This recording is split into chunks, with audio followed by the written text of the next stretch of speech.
ഫിസിക്കേറ്റീവ് education ചാനലിൻ്റെ മറ്റൊരു വീഡിയോയിലേക്ക് സ്വാഗതം.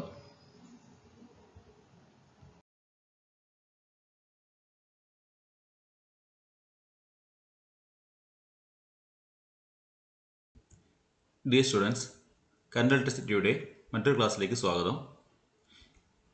ഇന്നത്തെ ക്ലാസ്സിൽ നമ്മൾ ചർച്ച ചെയ്യാൻ ഉദ്ദേശിക്കുന്നത് cells EMF and internal resistance എന്ന് പറയുന്ന ഏരിയയാണ്. എന്താണ് സെല്ല് കൊണ്ട് ഉദ്ദേശിക്കുന്നത്?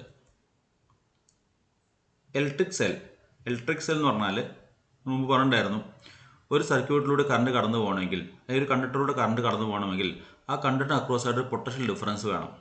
അങ്ങനെ പൊട്ടൻഷ്യൽ ഡിഫറൻസ് ഉണ്ടെങ്കിൽ മാത്രമേ ഉള്ളൂ കണ്ടക്ടറിലൂടെ കറണ്ട് കടന്നു പോവുകയുള്ളൂ. അങ്ങനെ പൊട്ടൻഷ്യൽ ഡിഫറൻസ് ഉണ്ടാക്കാൻ വേണ്ടിയിട്ട് ഉപയോഗിക്കുന്ന ഒരു എക്സ്റ്റേണൽ ഏജൻസിയാണ് നമ്മൾ സെല്ല് കൊണ്ട് ഉദ്ദേശിക്കുന്നത്. അപ്പോൾ A cell is A voltage source. ഒരു വോൾട്ടേജ് സോഴ്സ് ആണ് സെല്ല് എന്ന് പറയുന്നത്.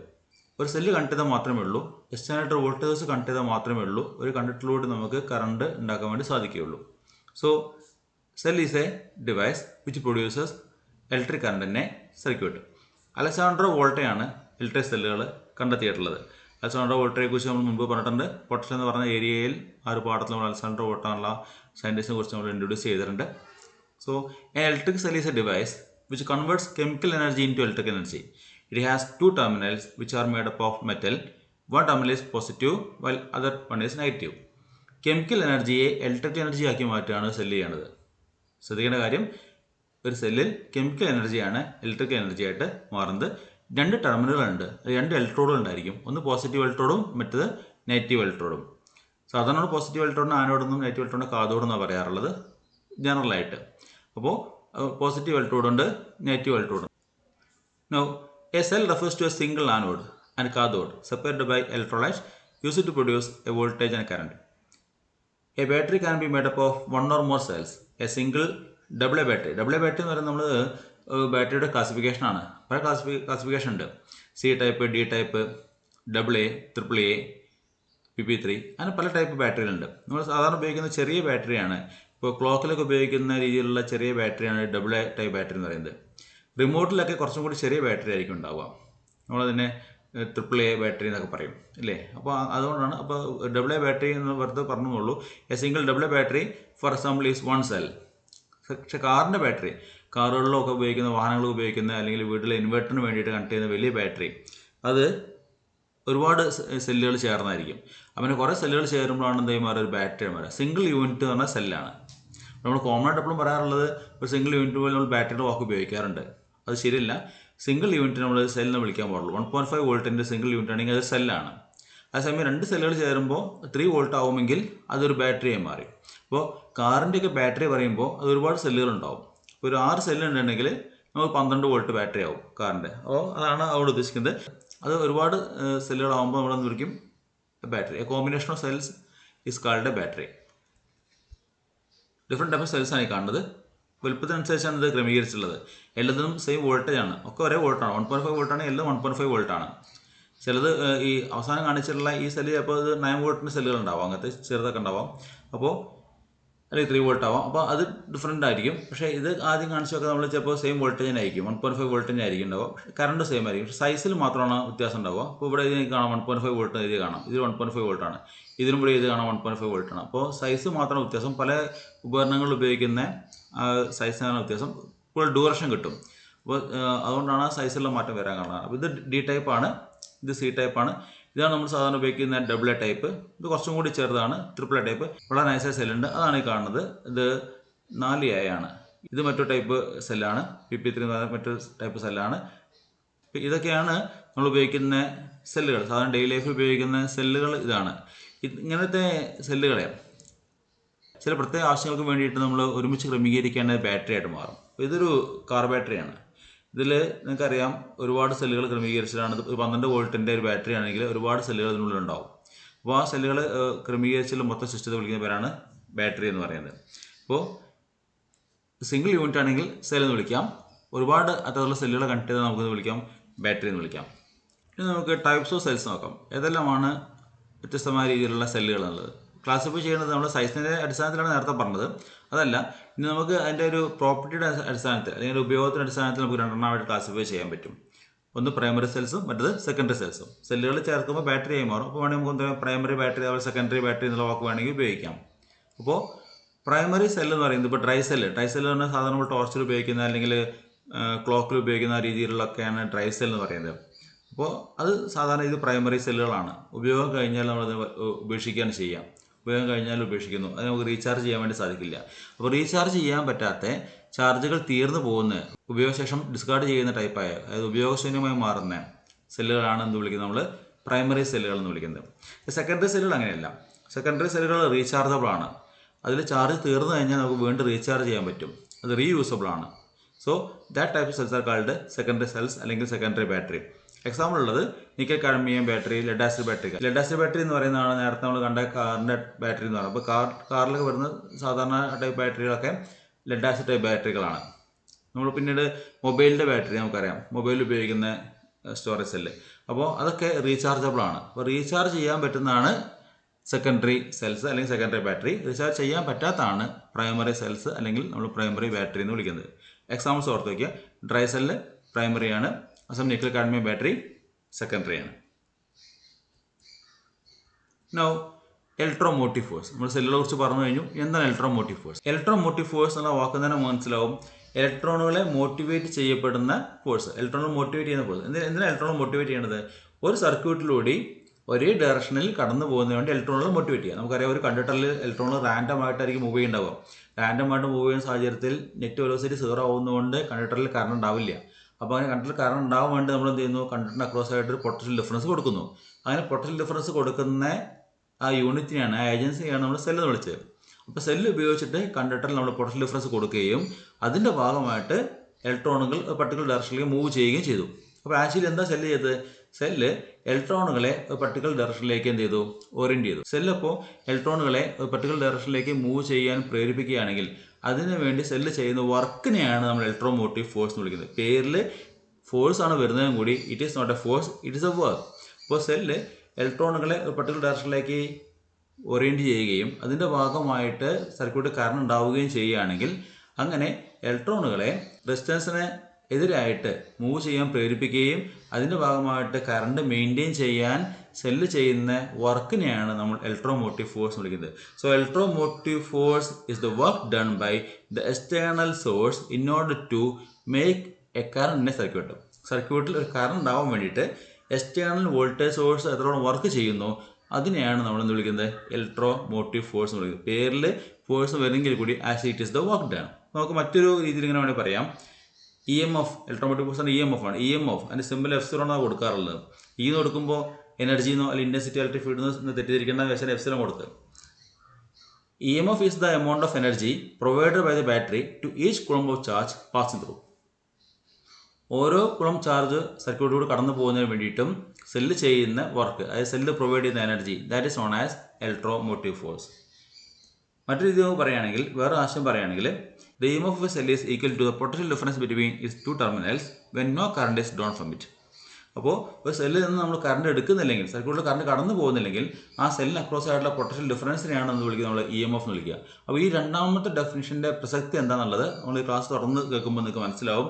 ആ രണ്ടാമത്തെ ഡെഫിനിഷൻ എന്തുകൊണ്ടാണ് പറഞ്ഞുള്ളത്.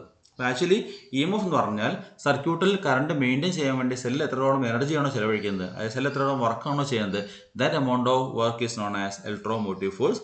മറ്റൊരു ഡെഫിനിഷൻ പറയുന്നത്, സെല്ലിൽ നിന്ന് കറണ്ട് ഡ്രോ ചെയ്യുന്നില്ലെങ്കിൽ, സർക്യൂട്ടിലൂടെ കറണ്ട് കടന്നു പോകുന്നില്ലെങ്കിൽ ആ സെല്ലിന് അക്രോസ് ആയിട്ടുള്ള പൊട്ടൻഷ്യൽ ഡിഫറൻസിനെയാണ് എന്ന് വിളിക്കുന്നത് നമ്മൾ EMF എന്ന് വിളിക്കുന്നത്.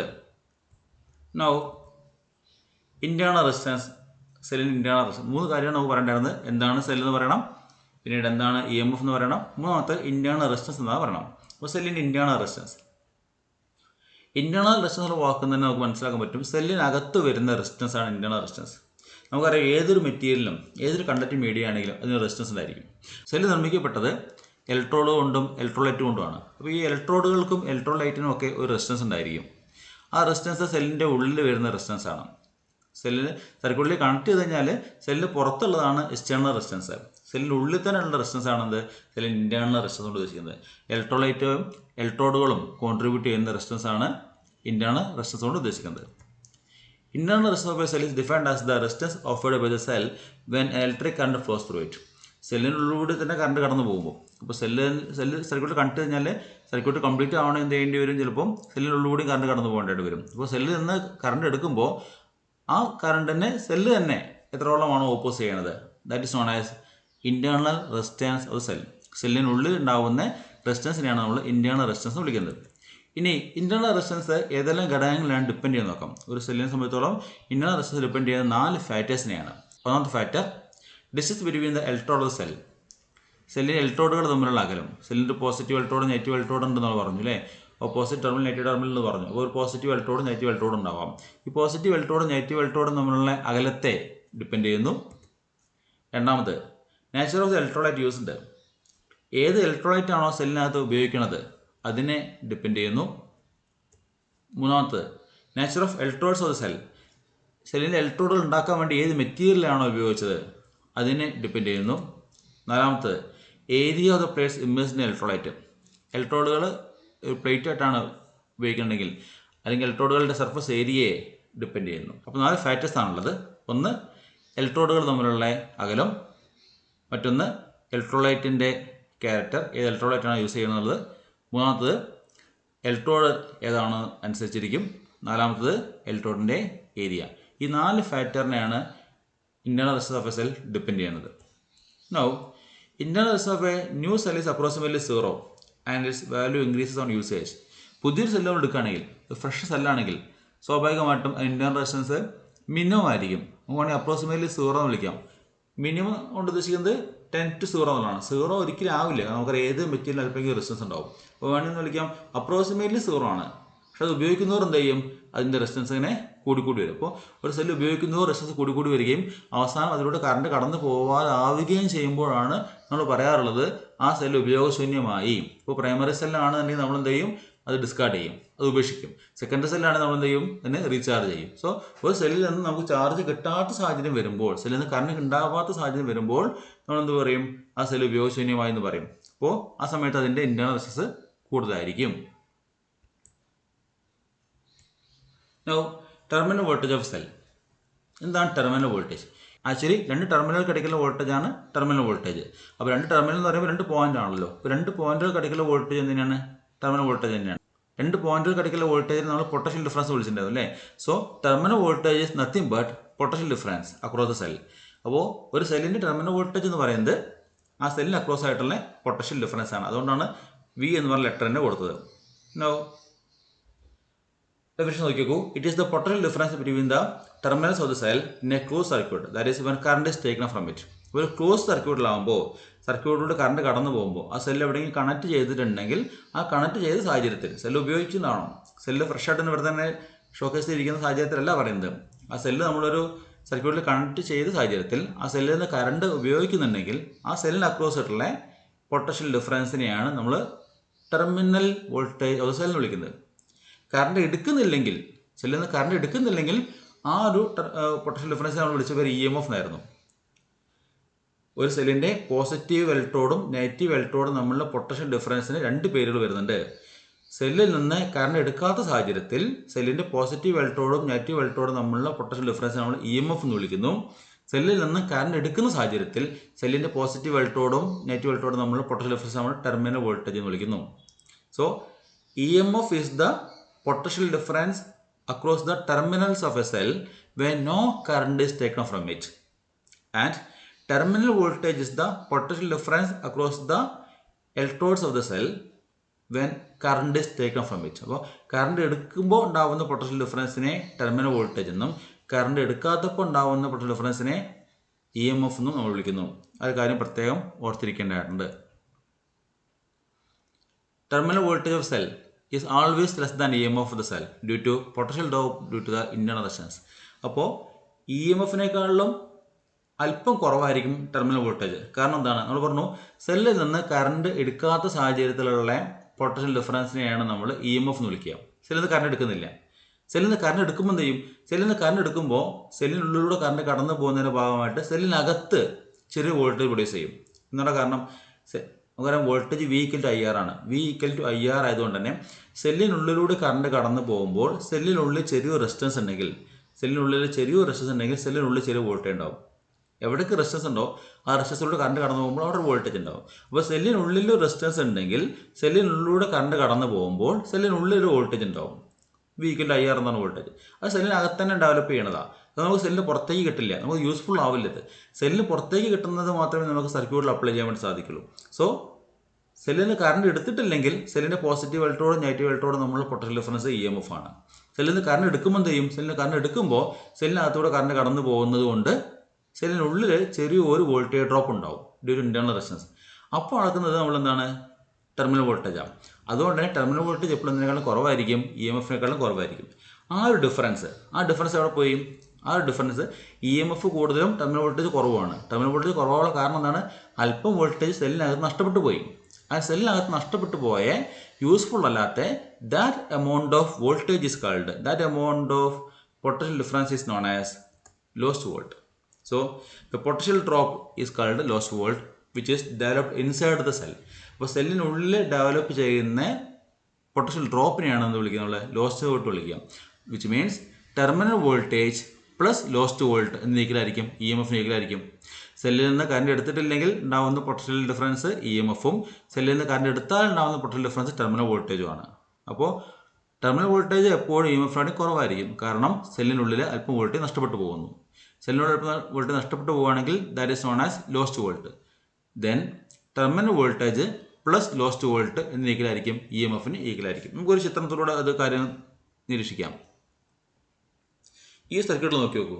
ഇവിടെ ഇത് എക്സ്റ്റേണൽ റെസിസ്റ്റൻസ് ആണ് സർക്യൂട്ടിന് പുറത്ത്. നമ്മൾ ഈ സെല്ല് എവിടെയാണ് സെല്ല് ടോർച്ചിൽ കണക്ട് ചെയ്യുകയാണെങ്കിൽ ആ ടോർച്ചിൻ്റെ ബൾബിൻ്റെ റെസിസ്റ്റൻസ് ആണ് കാണുന്നത്.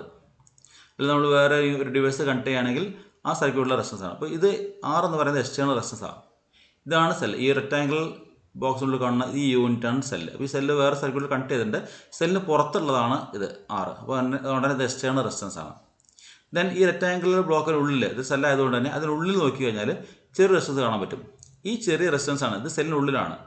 സെല്ലെന്ന് പറയുന്നത് ഈ റെക്ടാങ്കുലർ ബ്ലോക്കാണ്, ഒന്നിച്ചുള്ളൊരു ഇതാണ്. അതിനുള്ളിലുള്ള ചെറിയ resistance this is known as internal resistance. അത് സ്മോൾ r എന്നാണ് മാർക്ക് ചെയ്തുള്ളത്, ഇൻറ്റേർണൽ റെസിസ്റ്റൻസ്. ഇതാണ് നമ്മുടെ സെല്ല്. അപ്പോൾ സെല്ലിനോട് കൂടിയിട്ട് ഒരു ചെറിയ റെസിസ്റ്റൻസ് കണക്ട് ചെയ്ത പോലെയാണ് നമുക്ക് എന്ത് ചെയ്യുക, ഫീൽ ചെയ്യുക. ഇത് സെല്ലിൻ്റെ സിമ്പിളാണ്. ഇതാണ് സെല്ലിൻ്റെ സിമ്പിൾ. ഇവിടെ 3 സെല്ലുകളുണ്ട്. അവിടെ നമുക്ക് വേണമെങ്കിൽ വിളിക്കാം ബാറ്ററി എന്ന് വിളിക്കാം അല്ലേ. അപ്പോൾ ഇത് സെല്ലുകളുടെ ഒരു അടുത്തത് കണക്ട് ചെയ്തതാണ്. ഇതൊരു ബാറ്ററിയാണ് ആക്ച്വലി. അപ്പോൾ അതിനോട് കൂടിയിട്ട് എന്തുണ്ട്, ഒരു ഇൻറ്റേർണൽ റെസിസ്റ്റൻസ് കൂടി ഉണ്ട്. അത് സീരീസ് ആയിട്ട് കണക്ട് ചെയ്ത പോലെയാണ്. സെല്ലിനകത്ത് വരയ്ക്കാതെ പുറത്ത് വരച്ചു നോളൂ, കാണിക്കും വലുതാക്കി വരച്ചു നോളൂ. ആക്ച്വലി ഇത് സെല്ലിനുള്ളിലാണ്, ഈ റെസിസ്റ്റൻസ് സെല്ലിനുള്ളിലാണ്. അത് സെല്ലിന് പുറത്ത് വരച്ചു നോളൂ സീരീസ് ആയിട്ട് കാണിക്കാൻ വേണ്ടിയിട്ട്. അപ്പോൾ ഈ ഒരു റെസിസ്റ്റൻസിന് അക്രോസ് ഉണ്ടാവുന്ന വോൾട്ടേജാണ് നമ്മൾ ലോസ്റ്റ് വോൾട്ട് വിളിക്കുന്നത്. അപ്പോൾ സെല്ലിൻ്റെ ഒരു എൻഡിൽ നിന്നും മറ്റേ എൻഡ് വരെ ഉള്ള ടോട്ടൽ വോൾട്ടേജ് എന്ന് പറയുന്നത് പൊട്ടൻഷ്യൽ ഡിഫറൻസ് ആണ്. കാരണം I എന്നുള്ള കറണ്ട് ഇതിലൂടെ കടന്നു പോകുന്നുണ്ട്.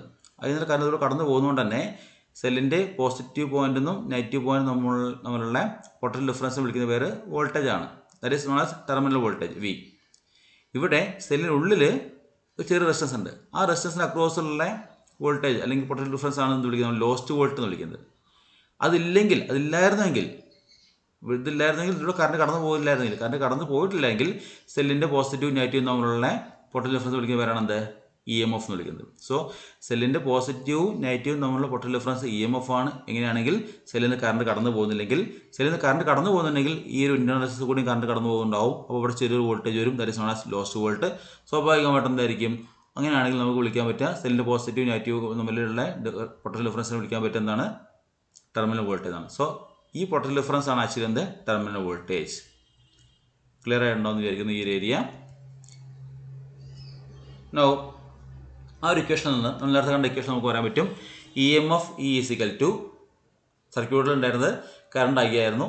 എക്സ്റ്റേണൽ റെസിസ്റ്റൻസ് R-ഉം ഇൻറ്റേർണൽ റെസിസ്റ്റൻസ് സ്മോൾ r-ഉം സീരീസ് ആയിട്ടാണ് കണക്ട് ചെയ്തത്. വേറെ ബ്രാഞ്ചൊന്നും ഇല്ല, തുടർച്ചയായിട്ട് കണ്ടിന്യൂസ് ആയിട്ട് ഫ്ലോ ചെയ്തുകൊണ്ടിരിക്കുക. വേറെ ബ്രാഞ്ചൊന്നും ഇല്ലാത്തതുകൊണ്ട് നമുക്ക് എന്ത് പറയാൻ പറ്റും, E = I × R + R. I × R എന്ന് പറയുന്നത് V ആണ്, വോൾട്ടേജ് അക്രോസ് എക്സ്റ്റേണൽ റെസിസ്റ്റൻസ് ആണ്. അപ്പോൾ V + IR. ഈ I × small r, I × small r എന്ന് പറയുന്നതാണ് ലോസ്റ്റ് വോൾട്ട്. സെല്ലിനകത്ത് വരുന്ന ലോസ്റ്റ് വോൾട്ടാണ് I × small r. So EMF = terminal voltage plus lost volt. അതാണ് നമ്മൾ നേരത്തെ ആ ചിത്രത്തിൽ നമ്മൾ മനസ്സിലാക്കിയത്. എപ്പോഴും ശ്രദ്ധിക്കേണ്ട കാര്യം, ടെർമിനൽ വോൾട്ടേജ് അതായത് potential difference across the terminals of the cell when current is taken from it, അതാണ് ടെർമിനൽ വോൾട്ടേജ്. ആ കറണ്ട് എടുക്കുമ്പോൾ ഉണ്ടാകുന്ന ടെർമിനൽ വോൾട്ടേജ് എപ്പോഴും EMF-നേക്കാളും കുറവായിരിക്കും. ആ ഒരു ഡിഫറൻസ് ലോസ്റ്റ് വോൾട്ടിന് ഈക്വൽ ആയിരിക്കും. So I is equal to E minus V by R. ഈ ഒരു ഇക്വേഷൻ നമുക്ക് ഇ ഇവിടെ ഉണ്ട്, വി ഇവിടെ ഉണ്ട്. ഇ മൈനസ് വി എന്നാൽ E minus V is equal to I R. അപ്പോൾ എന്ത് ഐ എന്ന് കിട്ടും, I is equal to E minus V by R കിട്ടും. അല്ലെങ്കിൽ ഈ ഇക്വേഷനാണ് ഇവിടെയാണ് ഉപയോഗിക്കുന്നുണ്ടെങ്കിൽ നമുക്ക് എന്ത് കിട്ടും, I is equal to E by R plus R. So I is equal E minus V by R എഴുതാം, അല്ലെങ്കിൽ I is equal to E by R plus R എഴുതാം. ഇ എന്ന് പറയുന്നത് ഇ എം എഫ് ആണ്, വി എന്ന് പറയുന്നത് ടെർമിനൽ വോൾട്ടേജ് ആണ്, small R എന്ന് പറയുന്നത് ഇന്റേണൽ റെസിസ്റ്റൻസ് ആണ്, ക്യാപിറ്റൽ ആർ എന്ന് പറയുന്നത് എക്സ്റ്റേണൽ റെസിസ്റ്റൻസ് ആണ്. No the maximum current that can be drawn from a cell is for R equal to 0. External resistance 0 ആവുക, വിച്ച് മീൻസ് കറണ്ടിന് ഓപ്പോസ് ചെയ്യുന്നത് വളരെ കുറവാവുക. കൂട്ടത്തിൽ പുതിയ സെല്ലും കൂടിയാണ് വിചാരിക്കുക, അപ്പോൾ ഇന്റേണൽ റെസിസ്റ്റൻസും കുറവായിരിക്കും. അപ്പോൾ പുതിയ സെല്ല് ആവുകയും ഇന്റേണൽ റെസിസ്റ്റൻസ് കുറവാവുകയും എക്സ്റ്റേണൽ റെസിസ്റ്റൻസ് 0 ആവുകയും ചെയ്യുമ്പോൾ നമുക്ക് സർക്യൂട്ടിൽ നിന്ന് മാക്സിമം കറണ്ട് കിട്ടും. സോ ഈ ഇക്വേഷനിലെ R equal to 0 കൊടുന്ന് കിട്ടും, I is equal to E by small R എന്ന് കിട്ടും. ഈ സ്മോൾ ആർ എന്ന് പറയുന്നത് ഇന്റേണൽ റെസിസ്റ്റൻസ് ആണ്.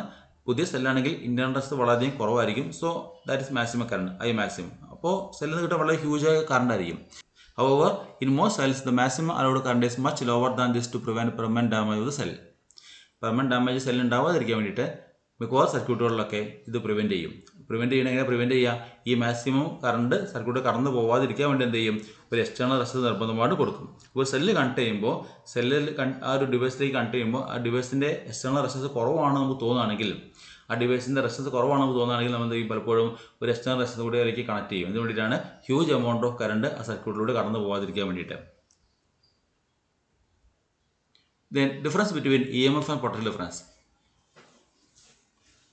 ഇത് വളരെ ഇമ്പോർട്ടൻ്റ് ആയൊരു ഏരിയയാണ്. പരീക്ഷ ഒരുപാട് പ്രാവശ്യം ചോദ്യം വന്നുള്ളൊരു ഭാഗമാണിത്. ഷോർട്ട് ആൻസർ ആയിട്ട് ചോദിക്കാറുണ്ട്. നമുക്കിതൊരു ടേബിൾ ഫോമിൽ എഴുതാം. ഒരു കോളത്തിൽ നമുക്ക് ഇ എം എഫും മറ്റു കോളത്തിൽ പൊട്ടൻഷ്യൽ ഡിഫറൻസ് ആയിട്ട് എഴുതാം. പരീക്ഷ എഴുതുമ്പോൾ ഇങ്ങനെ തന്നെ വേണം ചെയ്യാൻ. ടേബിൾ ഫോമിലാണ് എഴുതുന്നത്, ഒരു നീറ്റ്നെസ്സിന് വേണ്ടിയിട്ടാണത്.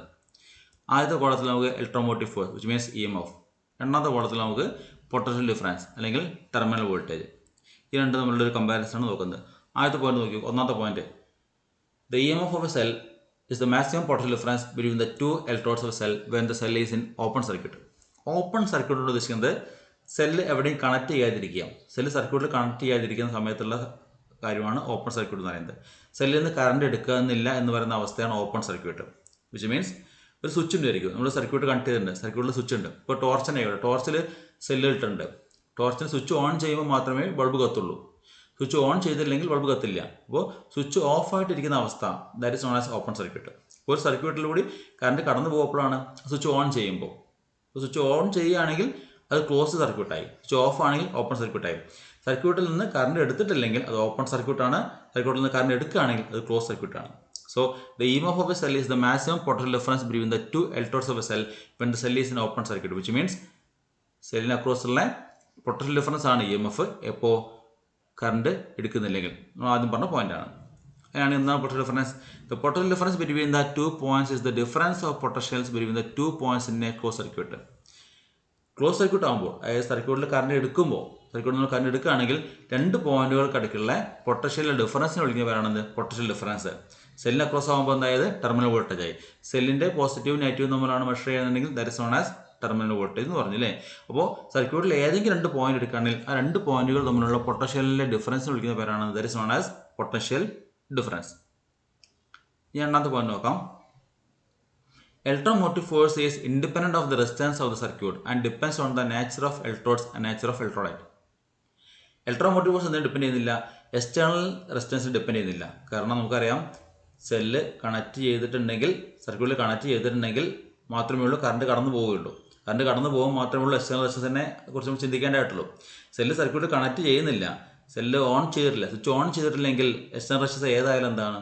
ഇപ്പോൾ കടയിൽ ഷോക്കേസിൽ ഇരിക്കുന്ന സെല്ല്, ആ സെല്ല് വെറുതെ ഇരിക്കുകയാണെങ്കിൽ നമുക്ക് വിളിക്കാൻ പറ്റുന്ന പേരാണ് അതിൻ്റെ പൊട്ടൻഷ്യൽ ഡിഫറൻസ് വിളിക്കുന്ന പേരാണ് ഇ എം എഫ്. അത് കണക്ട് ചെയ്യുന്ന ടോർച്ചിലാണോ അതിന് ക്ലോക്കിലാണോ എവിടെയാണോ എന്നുള്ളത് ഇ എം എഫ് ഡിപ്പെൻഡ് ചെയ്യുന്നില്ല.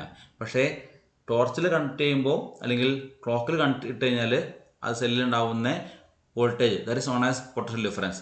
അതിപ്പോൾ ഡിപ്പെൻഡ് ചെയ്യുന്നു സർക്യൂട്ടിൻ്റെ എവിടെയാണോ, ഏത് ഉപകരണത്തിലാണോ ആ സെല്ല് ഉപയോഗിക്കുന്നത് ആ ഉപകരണത്തിൻ്റെ റെസിസ്റ്റൻസിനെ ഡിപ്പെൻഡ് ചെയ്യുന്നു. സോ പൊട്ടൻഷ്യൽ ഡിഫറൻസ് എക്സ്റ്റേണൽ റെസിസ്റ്റൻസിനെ ഡിപ്പെൻഡ് ചെയ്യും. പക്ഷേ എന്ത് ഡിപ്പെൻഡ് ചെയ്യില്ല, E M F external resistance depend ചെയ്യില്ല.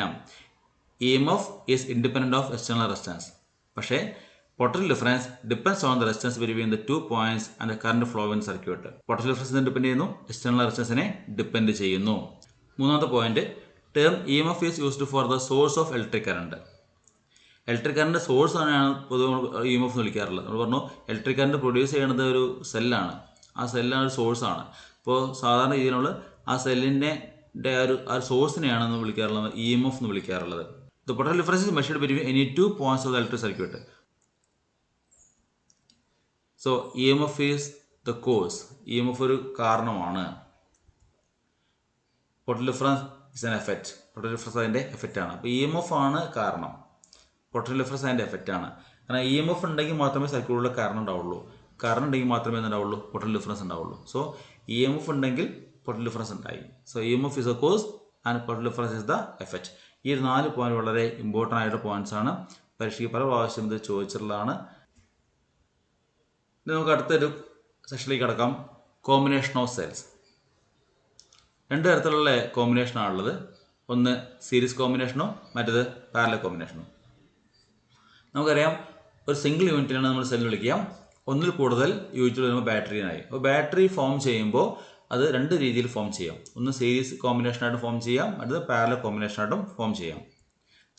ഈ ഒരു കോമ്പിനേഷൻ നോക്കി നോക്കൂ. ഇത് സീരീസ് കോമ്പിനേഷനാണ്. ഈ സീരീസ് കോമ്പിനേഷനിൽ കണ്ടിട്ട് ശ്രദ്ധിക്കണം, സെല്ലിൻ്റെ പോസിറ്റീവിൽ നിന്നും അടുത്ത സെല്ലിൻ്റെ നെഗറ്റീവിലേക്ക്, ഈ സെല്ലിൻ്റെ പോസിറ്റീവിൽ നിന്നും അടുത്ത സെല്ലിൻ്റെ നെഗറ്റീവിലേക്ക്, ഇതിൻ്റെ പോസിറ്റീവിൽ നിന്ന് അടുത്ത സെല്ലിലേക്ക് അങ്ങനെ തുറന്നു പോകും. നെഗറ്റീവ് നോക്കി നോക്കൂ. നെഗറ്റീവുകളൊക്കെ കോമൺ ആണ്. ഇത് വേണമെങ്കിൽ സ്വിച്ചിലേക്ക് പോകുന്ന ഒരു കണക്ഷൻ ആവാം. നമ്മൾ ടോർച്ചിലൊക്കെ സെല്ലുകൾ ഇടുന്നത് എങ്ങനെയാണ്? Positive negative, positive negative, positive negative. ഇവിടെയുള്ള പ്രത്യേകത എന്ന് വെച്ച് കഴിഞ്ഞാൽ എല്ലാ സെല്ലുകളുടെയും സെയിം കറണ്ടാണ് ഫ്ലോ ചെയ്യാം. ഇത് സീരീസ് ആയതുകൊണ്ട് തന്നെ നമുക്കറിയാം സീരീസ് കണക്ഷനിൽ സെയിം കറണ്ടാണ് ഉള്ളിലൂടെ ഫ്ലോ ചെയ്യാം. ഇപ്പോൾ കറണ്ടിൽ മാറ്റം ഉണ്ടാവില്ല. പക്ഷെ എന്തിനാണ് മാറ്റമുള്ളത്?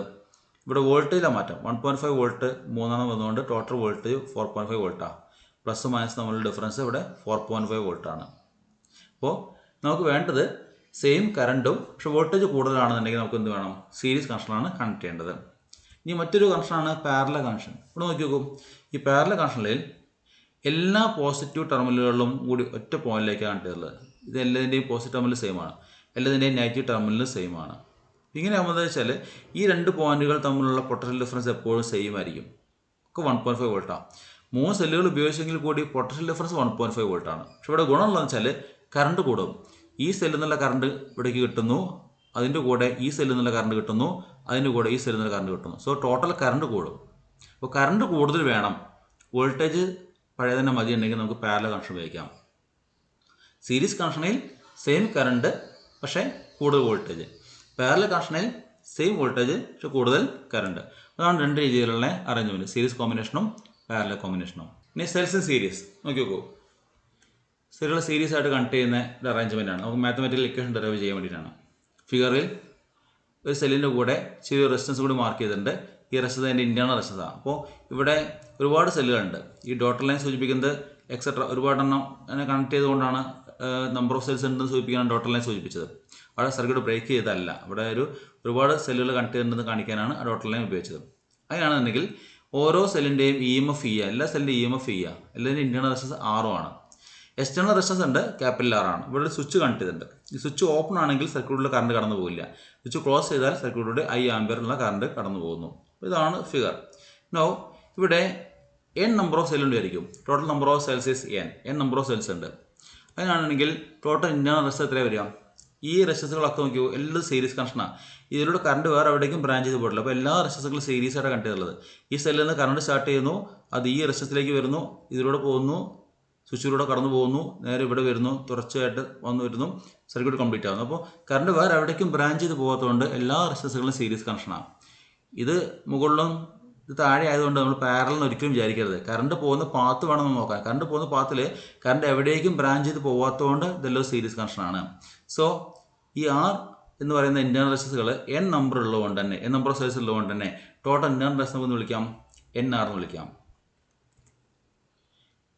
അങ്ങനെയാണെങ്കിൽ ടോട്ടൽ റെസിസ്റ്റൻസ് എത്ര വരിക? Total resistance external resistance R ഉം ടോട്ടൽ NR കൂടി R പ്ലസ് NR ആയി. Then total E M of the battery നമുക്കറിയാം, n നമ്പർ ഓഫ് സെൽസ് ഉള്ളതുകൊണ്ട് NE ആണ് total E M of the battery. So current passing through the resistance എത്രയാണ്?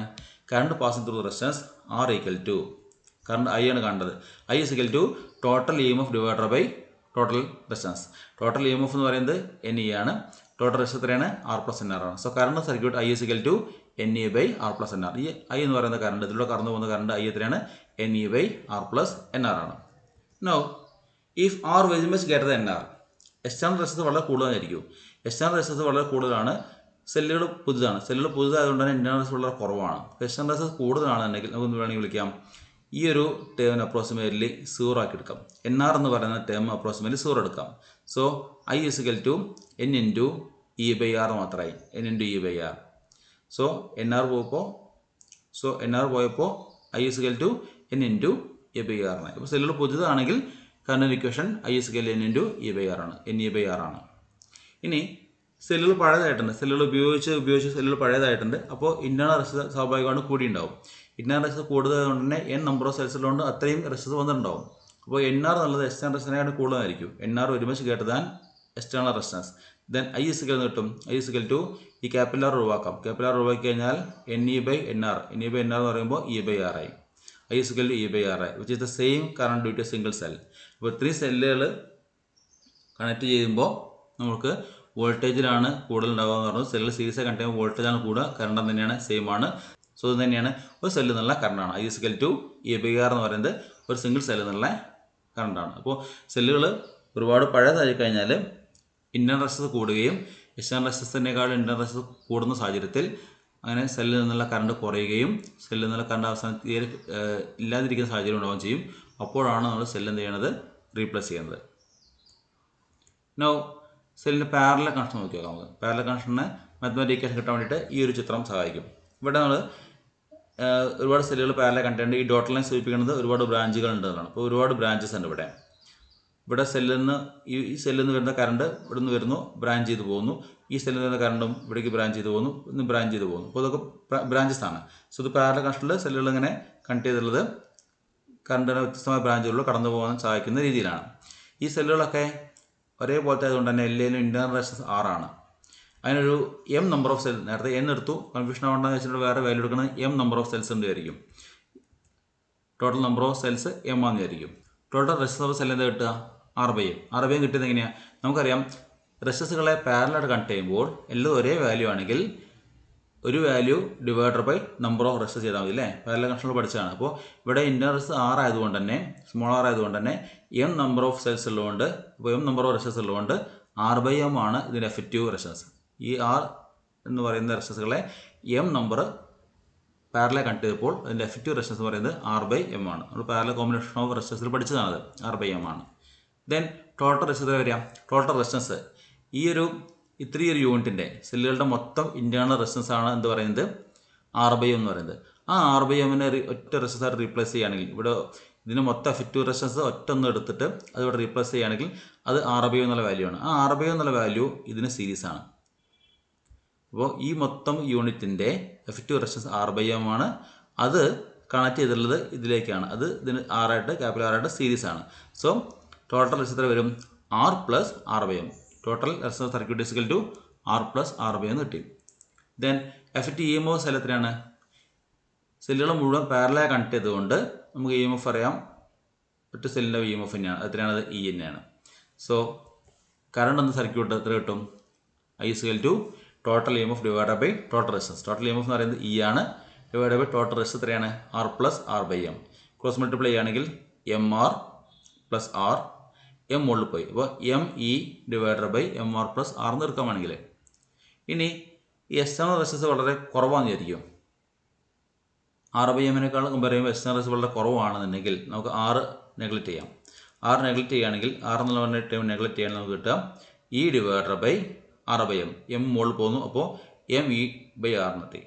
If external resistance very much less than R by M, then R can be neglected. So I equal to M E by R എന്നായി. പക്ഷേ external resistance കൂടുതലുണ്ടെങ്കിൽ, far ഒരുമിച്ച് കേട്ടത് internal resistance, internal റെസിസ്റ്റൻസിനെക്കാട്ടിലും വളരെ കൂടുതലാണ് external resistance ഉണ്ടെങ്കിൽ നമുക്ക് എന്ത് ചെയ്യാൻ പറ്റും? ആർ ബൈ എം എന്നുള്ള ടേം ഒഴിവാക്കാൻ പറ്റും. ആർ ബൈ എം എന്നുള്ള ടേം ഒഴിവാക്കുമ്പോൾ എന്താ കിട്ടുക? I equal to E by R എന്ന് കിട്ടുക. നോ നമ്മൾ മനസ്സിലാക്കിയ പോയിന്റ് ഇതാണ്. Maximum current can be drawn from series combination of the cells. ഇത് internal resistance cell is very low as compared to external resistance cells are new. എക്സ്റ്റേണൽ റെസിസ്റ്റൻസുമായി compare ചെയ്യുമ്പോൾ internal resistance വളരെ കുറവാണെന്നുണ്ടെങ്കിൽ നമുക്ക് സർക്യൂട്ടിൽ നിന്ന് കൂടുതൽ കറണ്ട് കിട്ടും. സീരീസ് സർക്യൂട്ട് ആണെങ്കിൽ കൂടുതൽ കറണ്ട് കിട്ടും. അങ്ങനെയാണെങ്കിൽ cells are new. Maximum current can be drawn from parallel combination of cells if the external resistance is very low as compared to internal resistance cells. Parallel കോമ്പിനേഷനിൽ നിന്ന് ഇതേപോലെ maximum current കിട്ടണം എന്ത് ചെയ്യണം? സെൽസ് ഓൾഡ് ആണെങ്കിൽ, പഴയ സെല്ലുകളാണെങ്കിൽ എന്ത് ചെയ്യും? എക്സ്റ്റേണൽ റെസിസ്റ്റൻസിൻ്റെ വാല്യൂ കുറവും ഇൻറ്റേർണൽ റെസിസ്റ്റൻസിൻ്റെ വാല്യൂ കൂടുതലായിരിക്കും. സെൽസ് ഇത് external resistance very low as compared to internal resistance. Internal റെസിസ്റ്റൻസുമായി കമ്പയർ ചെയ്യുമ്പോൾ എക്സ്റ്റേണൽ റെസിസ്റ്റൻസ് കുറവാണെന്നുണ്ടെങ്കിൽ, അത് സെൽസ് പഴയതാണെന്നുണ്ടെങ്കിൽ പാരലൽ കോമ്പിനേഷൻ നമുക്ക് മാക്സിമം കറണ്ട് എടുക്കാൻ വേണ്ടി സാധിക്കും. അപ്പോൾ സെല്ലുകൾ പുതുതാണെന്നുണ്ടെങ്കിൽ മാക്സിമം കറണ്ട് കിട്ടാൻ സെല്ലുകളെ സീരീസായിട്ട് കണക്ട് ചെയ്യുക. സെല്ലുകൾ പഴയതാണെന്നുണ്ടെങ്കിൽ മാക്സിമം കറണ്ട് കിട്ടാൻ സെല്ലുകളെ പാരലൽ കണക്ട് ചെയ്യുക. അതാണ് നമുക്ക് ആ ഒരു ഇക്വേഷൻ ഒന്ന് മനസ്സിലായത്. മറ്റൊരു കാര്യം നമ്മൾ മനസ്സിലാക്കിയുള്ളത്, series connection involve connecting 2 or more cells to increase the voltage of battery system. Series കണക്ഷനിൽ സെല്ലുകൾ കണക്ട് ചെയ്യുമ്പോൾ വോൾട്ടേജ് ആണ് കൂടുന്നത്, കറണ്ട് റിമെയിൻസ് കോൺസ്റ്റന്റ് അല്ലേ. അപ്പോൾ കറണ്ട് സെയിം തന്നെ ആയിരിക്കും, പക്ഷേ വോൾട്ടേജ് ആണ് കൂടുക. വോൾട്ടേജ് കൂട്ടാൻ വേണ്ടിയിട്ടാണ് ഇതിൻ്റെ സീരീസ് കണക്ഷൻ നമ്മൾ ഉപയോഗിക്കുന്നത്. But keeps the same ampere hour rating. എന്താണ് ampere hour rating? Ampere hour എന്ന് പറഞ്ഞു കഴിഞ്ഞാൽ ഒരു മണിക്കൂറിൽ എത്രത്തോളം കറണ്ട് എടുക്കുന്നു, കറണ്ട് നമുക്ക് ലഭിക്കും എന്നുള്ളതിൻ്റെ കണക്കാണ് ആംബിയർ അവർ എന്ന് പറയുന്നത്. പലപ്പോഴും നമ്മൾ സെല്ലുകൾ വാങ്ങിക്കുമ്പോൾ അല്ലെങ്കിൽ ബാറ്ററി വാങ്ങിക്കുമ്പോൾ വീടുകളിലൊക്കെ ഇൻവെർട്ടറിലൊക്കെ ഉപയോഗിക്കുന്ന എക്സ്റ്റേണൽ ബാറ്ററിയുടെ മുകളിലൊക്കെ കണ്ടുണ്ടാവും AH എന്നുണ്ടാവും. AH കൊണ്ട് ഉദ്ദേശിക്കുന്നത് ആംബിയർ അവർ എന്നാണ്. അപ്പോൾ ആംബിയർ അവർ കൊണ്ട് ഉദ്ദേശിക്കുന്നത് എത്ര ആംബിയർ കറണ്ട് ഒരു മണിക്കൂറിനുള്ളിൽ കിട്ടും എന്നുള്ളതാണ് ആംബിയർ അവർ കൊണ്ട് ഉദ്ദേശിക്കുന്നത്. പാരലൽ കണക്ഷൻ ആണെങ്കിലോ, parallel connection involve connecting 2 or more batteries together to increase the ampere hour capacity of the battery bank. 2 or more battery ആവാം, അല്ലെങ്കിൽ 2 or more cells ആവാം. ഇപ്പോൾ 2 or more cells parallel connect ചെയ്യുകയാണെങ്കിൽ നമുക്ക് എന്ത് കിട്ടുന്നു? Current കൂടുതൽ കിട്ടുന്നു. അപ്പോൾ വോൾട്ടേജ് സെയിം ആയിരിക്കും, കറണ്ട് കൂടുതലായിരിക്കും. Ampere capacity of battery bank increase ചെയ്യാൻ വേണ്ടിയിട്ട്, കറണ്ട് കൂടുതൽ കിട്ടാൻ വേണ്ടിയിട്ട്. നേരത്തിൽ ആംബിയർ ഓർ റേറ്റിംഗ് സെയിം ആയിരുന്നു, ഇവിടെ ആംബിയർ റേറ്റിംഗ് കൂടുതലാണ്, പക്ഷെ വോൾട്ടേജ് സെയിം തന്നെ ആയിരിക്കും. ആംബിയർ ഓർ റേറ്റിംഗ് എന്താണെന്നുള്ളതും കൂടി പറയാം. Ampere hours would be the amount of current that the battery pack can deliver for 1 hour. All other factors ignored, like temperature, vibration, etc. A 3 ampere hour battery will give 3 amperes of current for 1 hour. പറഞ്ഞ പോലെ തന്നെ എത്ര ampere കറണ്ടാണ് ഒരു മണിക്കൂറിൽ ലഭിക്കുക എന്നുള്ള rating ആണ് ampere കൊണ്ട് ഉദ്ദേശിക്കുന്നത്. ഇവിടെ നോക്കി ഈ എക്സാമ്പിളിൽ കാര്യം ശ്രദ്ധിക്കേണ്ടത്, 3 ആംബിയർ അവർ ആണെങ്കിൽ 3 ആംബിയർ കറണ്ട് ഒരു മണിക്കൂറിൽ കിട്ടും, അല്ലെങ്കിൽ 1 ആംബിയർ കറണ്ട് 3 മണിക്കൂറിൽ കിട്ടും. നമ്മൾ കണക്ട് ചെയ്യുന്ന ഒരു ഉപകരണത്തിൽ നമ്മുടെ കയ്യിൽ ബാറ്ററി ഉണ്ട്, ആ ബാറ്ററിയുടെ റേറ്റിംഗ് 3AH ആണ് ആയിരിക്കും. 3AH എന്ന് പറയുന്നത് 3 ആംബിയർ അവർ. ഈ 3 ആംബിയർ അവർ ബാറ്ററി നമ്മൾ കണക്ട് ചെയ്യുന്നത് ഒരു സർക്യൂട്ടിലാണ്. ആ സർക്യൂട്ടിൽ 3 ആംബിയർ കറണ്ട് ആവശ്യമുണ്ടെങ്കിൽ ആ 3 ആംബിയർ കറണ്ട് സർക്യൂട്ട് എടുക്കുകയാണെങ്കിൽ 3 ആംബിയർ കറണ്ട് ഒരു മണിക്കൂറിൽ കിട്ടിക്കൊണ്ടിരിക്കും. അതേസമയം ആ സർക്യൂട്ടിൽ 1 ആംബിയർ കറണ്ട് മതി എന്നുണ്ടെങ്കിൽ 1 ആംബിയർ കറണ്ട് കൊണ്ട് 3 മണിക്കൂർ കിട്ടും. വിച്ച് മീൻസ് ആ ബാറ്ററിയോട് കണക്ട് ചെയ്യണത് ഒരു 3 ആംബിയർ സർക്യൂട്ടാണെന്നുണ്ടെങ്കിൽ 1 മണിക്കൂർ നേരത്തേക്കേ ആ ബാറ്ററിയിലെ ചാർജ് ഫുൾ ഉണ്ടാവുള്ളൂ. അതേസമയം 1 ആംബിയർ കറണ്ട് ആവശ്യമായ സർക്യൂട്ടിലേക്കാണ് നമ്മൾ കണക്ട് ചെയ്യുന്നുണ്ടെങ്കിൽ 3 മണിക്കൂർ നമുക്ക് കറണ്ട് കിട്ടും. സോ അതാണ് ആംബിയർ കൊണ്ട് ഉദ്ദേശിക്കുന്നത്. അപ്പോൾ 3 ampere hour means either 1 ampere current for 3 hours or 3 ampere current for 1 hour. ഇത്രയായിരുന്നു ഇന്നത്തെ ക്ലാസ്സിൽ നമ്മൾ ഡിസ്കസ് ചെയ്യാണ്ടായിരുന്നത് സെല്ലുകളുടെ സീരീസ് പാരലൽ കണക്ഷൻ. അതുമായി ബന്ധപ്പെട്ടിട്ടുള്ള മറ്റൊരു 2 ടേമാണ് lost volt, terminal voltage. Series connection എന്തിനു വേണ്ടി ഉപയോഗിക്കുന്നു, പാരലൽ കണക്ഷൻ എന്തിനു വേണ്ടി ഉപയോഗിക്കുന്നു, എന്താണ് അതിൻ്റെ പ്രത്യേകതകൾ, ആ കാര്യങ്ങളൊന്നും മനസ്സിലാക്കിയിട്ടുണ്ടായിരുന്നു. ഇതോടെ ഇന്നത്തെ ക്ലാസ് അവസാനിക്കുകയാണ്. Thank you.